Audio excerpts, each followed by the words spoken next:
पहिल्या भागामध्ये मी तुम्हाला पिकोच्या मशीनची माहिती दिलेली, ओके. दुसऱ्या भागामध्ये मी तुम्हाला फुल शटरच्या मशीनची माहिती दिलेली.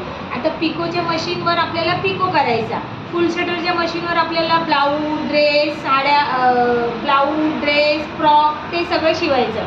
पण शिवून झाल्यानंतर जे बाजूचे धागे वगैरे निघतात तर ते पण सुंदर दिसलं पाहिजे. तर ती फिनिशिंग कशी येणार, ती मशीन कोणती आहे ती तुम्हाला मी आज दाखवते. ही आहे ओरलॉकची मशीन. हिच्यावर पूर्ण ब्लाऊज आपला शिवून झाल्यानंतर बाजूला फिनिशिंग कशी आणायची ते मी तुम्हाला दाखवते. ही मशीन पण खूप गरजेची आहे आपल्याला. किती छान आली बघा, आली की नाही. म्हणून आता चौथ्या भागामध्ये मी तुम्हाला हाफ शटलच्या मशीनबद्दल माहिती सांगणार आहे. मला शेअर करा, कमेंट करा, लाईक करा.